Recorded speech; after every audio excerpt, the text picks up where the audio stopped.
So hey guys, welcome back to my YouTube channel. आप सभी का स्वागत है आपके अपने यूट्यूब चैनल महक के ब्लॉग्स में।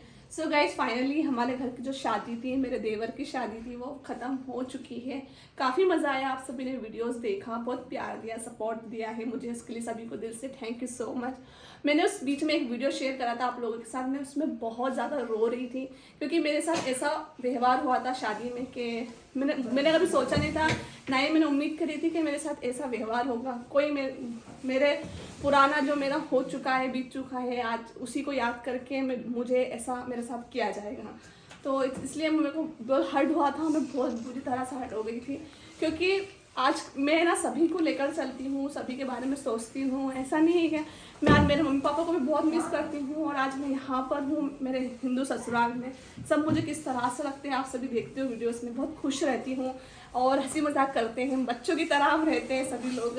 तो ऐसे ही परिवार में रहना चाहिए। लेकिन वही चीज़ किसी को रास नहीं आती है ना, ऐसे कहते हैं ना, किसी को किसी खुशी रास नहीं आती है, कुछ ना कुछ गड़बड़ करनी ही करनी है। तो पता है, मेरे देवर की शादी थी और देवर की शादी में हमने बहुत इंजॉय करा। यहाँ पर सभी लोग हैं जो बताएंगे मेरे साथ क्या क्या चीज़ें हुई थी। ये मेरे हस्बैंड यहाँ पर बैठे हैं, तो बताइए। मैं तो बोलने में मुझे शर्म आ रही कि ऐसा कोई कैसा मतलब सोच सकता है मेरे बारे में। वो भी मैं सबसे अच्छे से रहती हूँ, सबके मेरे जितने भी बड़े आते हैं ना, सबके पैर पड़ती हूँ, सबसे नमस्ते करती हूँ, सबके हाल चाल पूछती हूँ। फिर भी मुझे बुरा बोलते हैं ना, तो मुझे बहुत बुरा लगता है और हर्ट होता है अंदर से। वहां पर एक चीज तो मैंने बोली दी थी मैंने कि अगर इसके साथ ऐसा सुलूक होगा तो वो उसको चोट नहीं लगेगी, मुझे चोट लगेगी इस चीज के पीछे। क्योंकि मेरे परिवार वाले ऐसे नहीं सोचते हैं कि क्योंकि बड़ी बहू है, इससे सबसे पहले नेंग चौक का जो भी काम होता है वो करवाया उन्हें आगे रखे कि तू भी सीख बेटा कैसे करते हैं अपने समाज में। तो उस हिसाब से उनने बताया, रस्में जो होती है उनने बताया। और कोई कोई जो होती है बीच बीच में मतलब ऐसा कि इंसल्ट करने वाली, कि किसी किसी की जो आदत है वो पुराने ख्यालात की रहती है तो वो ऐसी हरकत करके दिखा देती है। तो वो ऐसी हरकत करती है तो मैंने तो यही स्पष्ट बोल दिया था कि भाई मेरी बहू को या मेरी बेटी को अगर मैं अगर आंखों से देखूंगी तो मैं बिल्कुल भी बर्दाश्त नहीं करूंगी। उस वक्त मैंने उठा के बोल दिया था। फिर मुझे दो जनी ने उठा के बोला, अरे वो थोड़ी बातें हो जाती है, लेकिन तुम इतना मतलब हड मत करो, टेंशन मत लो, होता रहता है मतलब समाज में, ऐसा बोलते हैं। कुछ लोगों ने वहाँ पे, गाइस आप लोग जानते हैं कि हम लोगों ने बहुत सारी पहले भी कुछ वीडियो शेयर करी थी, लेकिन उस टाइम पे किसी को यकीन नहीं होता था कि हम लोग सही बोलते हैं गलत बोलते हैं। हाँ। लेकिन आप लोगों ने उस दिन तो लाइव देखा कि किस तरह से महक रो रही थी वहाँ पे हल्दी फंक्शन में, और क्यों ऐसा बड़ा मैटर हो गया था, क्यों इश्यू हो गया था उस दिन। तो वहाँ पे क्या हुआ था कि मतलब ये चीज़ पहले भी हो गई थी, माता पूजन जिस दिन थी ना उस दिन भी पहले हो चुकी थी ये चीज़ें, लेकिन उसके बाद में वो चीज़ें कंटिन्यू चलती आ रही थी। ठीक है, महक को वहाँ पे ऐसा बोल दिया गया था कि हाँ हल्दी लग चुकी है, अब मत लगाओ।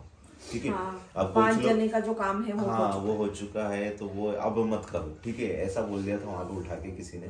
तो मतलब है ना, सब लोग हल्दी लगा रहे थे तो मम्मी का, नानी जी का फोन आ गया था घर पे, तो सब बोल रहे थे कि आ जाओ घर पे, मतलब बुलाने के लिए आए।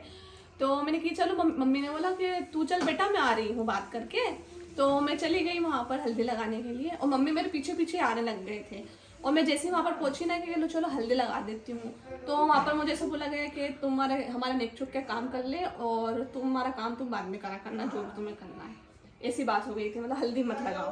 तो मुझे ऐसा बोला। ये रोने लगी तो मुझे इतना हर्ट और हुआ कि ये मैं बता भी नहीं ये सकती। चीज गाइस, ये चीजें मतलब जो दो चीजें पहले ऑलरेडी हो चुकी थी। माता पूजन वाले दिन भी एक किस्सा हो चुका था। ठीक है, उसके बाद में एक बार जो माता पूजन के बाद में जस्ट हल्दी लगती है, वो उसके बाद में एक बार और हल्दी लगी थी, उस टाइम पे मना करा गया।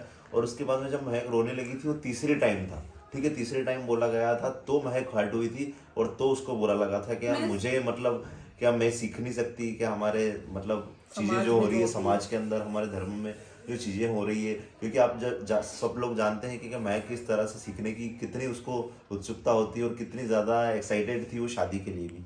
लेकिन वहाँ पे महक को जब मना करा गया ना तो उसको बहुत ज्यादा बुरा लगा, हर्ट हुई। और काफी सारे लोगों ने समझाया भी सही, मतलब हमारे फैमिली मेंबर्स में से सभी ने समझाया भी सही, महक को भी समझाया। ठीक है, उनको भी बोला जिन्होंने ये सब चीजें बोली थी। लेकिन बस चीजें इसलिए बुरी लगती है क्योंकि आज आप लोग जानते हैं कि वो सब कुछ छोड़ के हमारे धर्म में आई, हमारे यहाँ पे परिवार के अंदर रह रही है, अपनी जवाबदारी जिम्मेदारी अच्छी तरीके से निभा रही है। सारी चीज़ों को फॉलो कर रही है, लेकिन जब कोई इस तरह की हरकतें कर देता है ना भाई, तो आप लोग खुद सोचोगे कि उसको किस तरह का बुरा लगेगा। आज उसके कोई ना उसके मम्मी है ना उसके पापा बात करते, आज उसके साथ में कोई भी नहीं है। 3 साल हो गए हैं, एक बेटी अपने माँ बाप से दूर है, ठीक है। आज उसको लाखों लोग प्यार करने वाले हैं, लेकिन फिर भी कहीं ना कहीं जिनके साथ में वो इतने समय तक रही तो उनकी कमी तो महसूस होगी ना। लेकिन वहाँ पे अगर कोई इस तरह का उठा के बोल दे कि तुम, मतलब वहाँ पे एक भेदभाव वाली चीज हो गई थी। हाँ, तो इसलिए ज्यादा बुरा लगा था हम लोगों को क्योंकि कि यार ये क्या, मतलब अगर दूसरे रिलीजन से आई है तो क्या इसका मतलब ये नहीं कि वहाँ पे ये चीजें, वो वहाँ पे हल्दी नहीं लगा सकती है, ये चीज काम नहीं कर सकती। तो इसलिए हम लोग को ज्यादा बुरा लगा था वहाँ पे।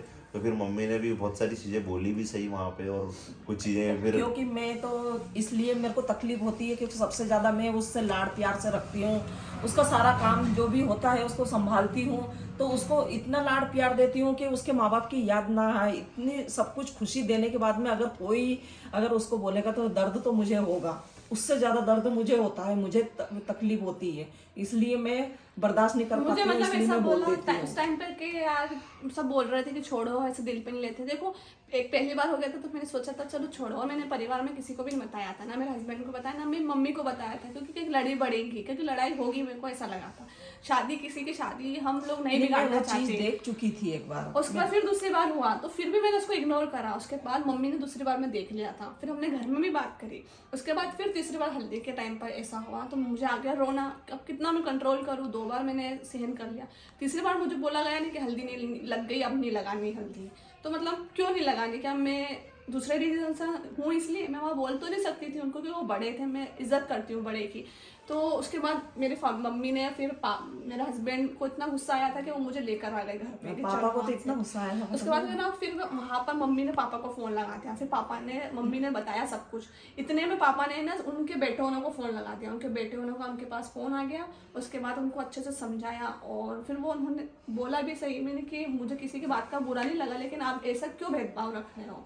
और 4-10 जनों के बीच में जब कोई इंसान ऐसा करता है तो हर इंसान को काफी तकलीफ लोग होती वीडियोस है। भी देखी है, फेसबुक पे भी डली हुई है और हमारी जो यूट्यूब चैनल है ना उस पे भी डली है। सब पीछे मुंह बन रहे थे, मुंह बन रहे और कमेंट भी कर रहे थे कि पीछे मुंह क्यों बन रहे इन लोगों के, ऐसे क्यों एक को देखकर कैसे मुंह बना रहे हैं। तो यही वजह थी कि मुझे देखकर इसलिए मुंह बना रहे थे। मतलब क्या मैं कोई ऐसा तो थी नहीं कि मैं गलत तरह से बैठी थी या फिर गलत कपड़े पहन के बैठी थी। एक वही सनातन धर्म में जैसे सुहागन रही थी वैसे ही मैं शादी में थी ना, साड़ी पहन रही, सिंदूर लगा रही, मंगलसूत्र पहन रही, टिकली लगा रही, सब कुछ फॉलो कर रही हूँ। उसके बाद भी हम दोनों की शादी हुई, हम ऐसा थोड़ी कि हम लोग अलग अलग हैं, हमारी शादी नहीं हुई। उन्होंने मेरा कुछ सिंदूर लगाया, फेरे हुए हैं, हमने एक दूसरे को हार जो वरमाला होती है रस्म सब कुछ हुआ, वो भी भोलेनाथ जी के साक्षात मंदिर में हुई। किसी की मंदिर में शादी हुई है, समाज में अलग हुई, समाज में अलग हम दोनों की बिल्कुल guys, शादी तो ये सारी चीज़ें देखो हम लोग उस टाइम पे बहुत बुरा लगा था, लेकिन फिर भी हम लोगों ने फैमिली जो थी हमारी, हम लोगों को किसी से मतलब नहीं है, लेकिन हमको किससे मतलब है, हमारी फैमिली के जो मेंबर है जिनके यहाँ पे शादी थी उनसे मतलब है। बाकी हम लोगों ने ध्यान नहीं दिया, क्योंकि देखो समाज के अंदर बहुत सारे लोग आते हैं और बहुत सारी तरह तरह की बातें भी करते हैं, अच्छे भी बातें होती है, बुरी भी बातें होती है। क्योंकि कोई सा फंक्शन आप करो, कुछ बड़ा कुछ होता है ना, तो बिगाड़ने वाले बहुत होते हैं और सब चीज़ें आपको वहाँ पे देखनी पड़ती है। तो हम लोगों ने वहाँ पे किसी के साथ में हम लोगों ने सोचा कि यार अभी अच्छा मोमेंट है तो सबके साथ में अच्छे से रहे, लेकिन जो चीज़ें दिल में चल रही थी ना वो हम लोग ही जानते हैं क्या क्या हो रहा था हम लोगों के साथ में। बीच में भी आप लोगों के साथ में वीडियो शेयर करा था क्या क्या चीज़ें घटी, सारी चीज़ें आप लोगों के साथ में शेयर करेंगे भाई। लेकिन आप लोग बताना, क्या एक लड़की हमारे धर्म में आई है तो क्या उसको इस तरह का भेदभाव उससे करना क्या ये सही है या फिर गलत है? आप लोग बताना और ज़रूर लिखना, जिन्होंने भी ऐसा किया है उनके बारे में 2 शब्द आप ज़रूर लिखना, ठीक है। तो मिलते हैं आपको नेक्स्ट वीडियो में, तब तक के लिए आप लोग अपना ध्यान रखिएगा और चैनल पे जो विजिट कर रहे हैं तो प्लीज़ चैनल को सब्सक्राइब कर लेना, ठीक है। Thanks for watching, bye bye.